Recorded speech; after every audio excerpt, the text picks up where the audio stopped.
प्रस्तुत है पाठ गाने वाली चिड़िया।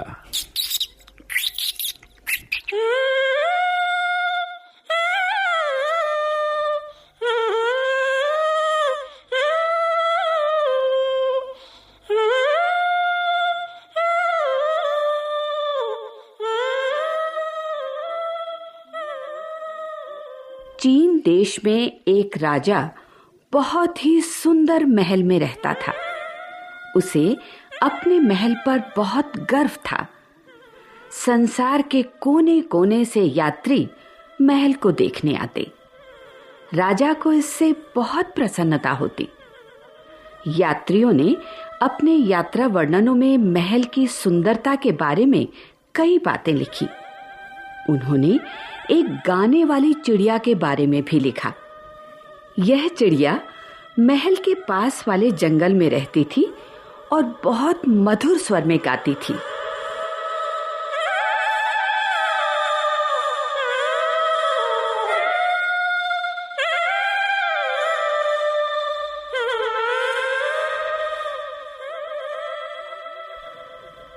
राजा ने इस चिड़िया को कभी गाते हुए नहीं सुना था और न ही इसके बारे में कभी किसी ने उसे कुछ बताया ही था। इन यात्रियों द्वारा लिखे यात्रा वर्णनों में जब राजा ने इस गाने वाली चिड़िया के बारे में पढ़ा तो उसने अपने मंत्रियों को बुलाया। राजा ने कहा, तुम लोगों ने कभी मुझे गाने वाली चिड़िया के बारे में नहीं बताया। जाओ, जंगल से उस चिड़िया को पकड़ लाओ, मैं उसका गाना सुनूंगा। राजा के सेवकों ने कभी इस चिड़िया को नहीं देखा था और न ही पूरे दरबार में कोई इसके बारे में कुछ जानता था। ढूंढते ढूंढते उन्हें एक बहुत ही निर्धन लड़की मिली जिसने चिड़िया को गाते हुए सुना था। यह लड़की महल की रसोई में छोटे मोटे काम करती थी। गाने वाली चिड़िया का नाम लेते ही बोली, हाँ हाँ, मैं जानती हूँ उस गाने वाली चिड़िया को। मैं उसे बहुत अच्छी तरह से जानती हूँ। ओह, वह कितने मधुर स्वर में गाती है। उसे तो निर्धन मछुए भी जानते हैं।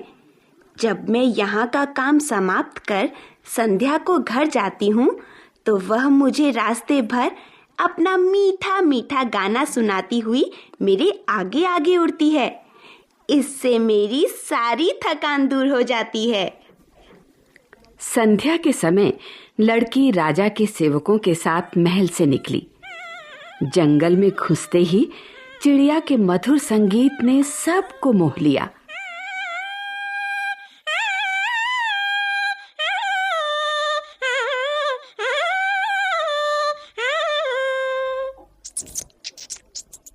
सबको ऐसा लगा कि ऐसा नैसर्गिक संगीत तो उन्होंने पहले कभी नहीं सुना।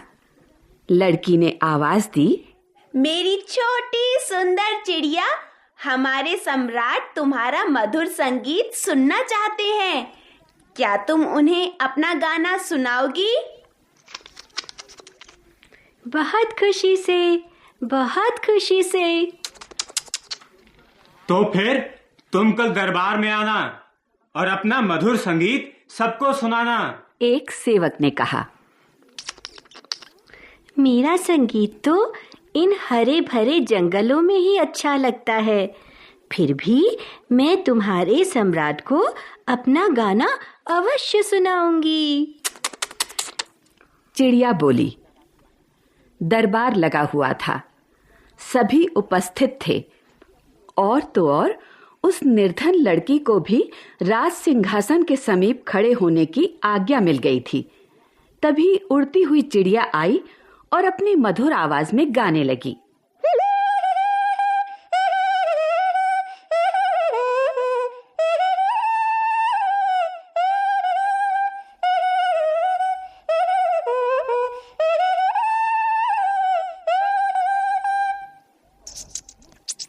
सभी मुग्ध हो गए।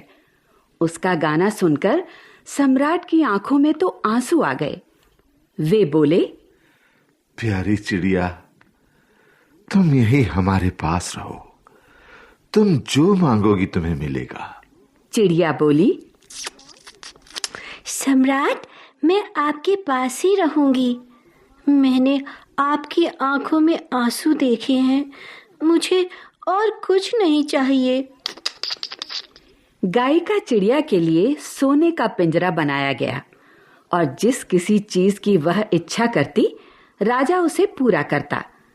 सारे राज्य में उस चिड़िया के संगीत की धूम मच गई। एक दिन राजा को एक घड़ी भेंट में मिली जिसमें एक चिड़िया बैठी हुई थी। घड़ी को चाबी देने पर वह सचमुच की चिड़िया की तरह गाती थी।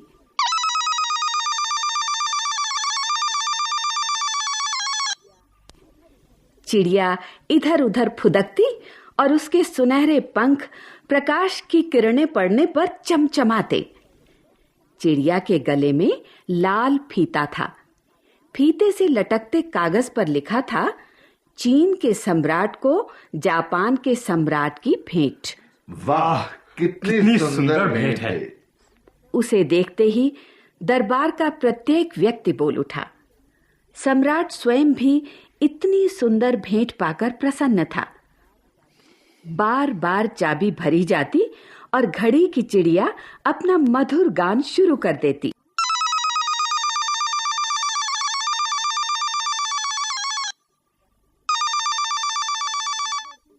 वह इधर उधर फुदकती हुई सुनहरे पंख फैलाती। असली चिड़िया चुपचाप जंगल में उड़ गई। लकड़ी काटने वालों तथा मछुओं ने फिर से उसका संगीत सुना और तुम सोच सकते हो कि वे सब उसका गाना सुनकर कितने प्रसन्न हुए होंगे। 5 वर्ष बीत गए। सम्राट बीमार पड़ा। सारी प्रजा सम्राट की बीमारी से उदास थी। सभी सोचने लगे कि राजा अब कभी नहीं उठेंगे। एक दिन सम्राट ने फुसफुसाते हुए कहा, संगीत, संगीत, उस घड़ी वाली चिड़िया का गाना सुनवाओ।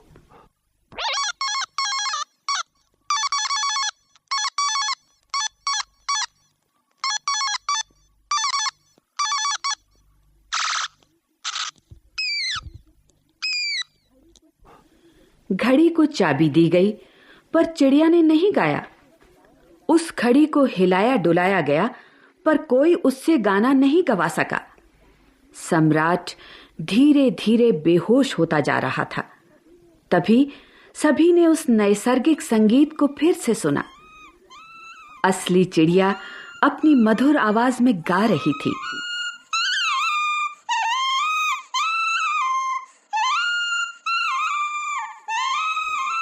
उसने राजा की बीमारी के बारे में सुन लिया था और राजा को अपना संगीत सुनाने आ पहुंची थी।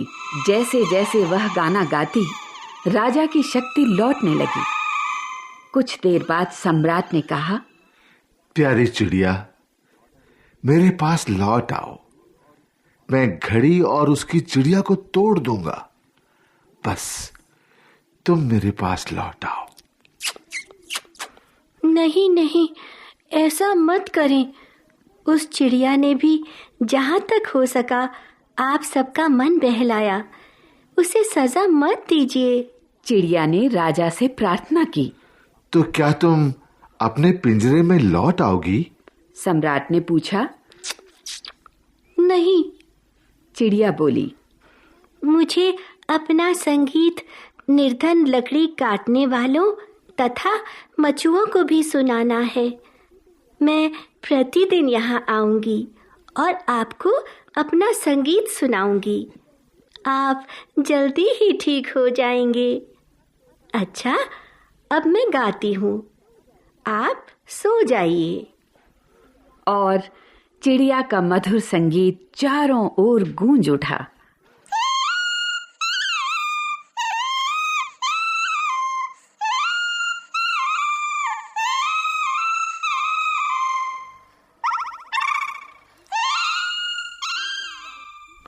सम्राट धीरे धीरे ठीक हो गए। सारे राज्य में खुशी की लहर दौड़ गई। सम्राट रोज अपनी खिड़की पर खड़े चिड़िया का मधुर संगीत सुनते। अब सम्राट अपने राज्य के निर्धनों का विशेष ध्यान रखते, उनकी जरूरतों को पूरा करते। चिड़िया आती तो उसका गाना सुनते हुए सोचते, तुम निर्धनों को अपना संगीत बांटने के लिए महल के सुखों को छोड़ गई हो। मैं महल में रहकर उनके सुख के लिए क्यों ना कुछ करूं।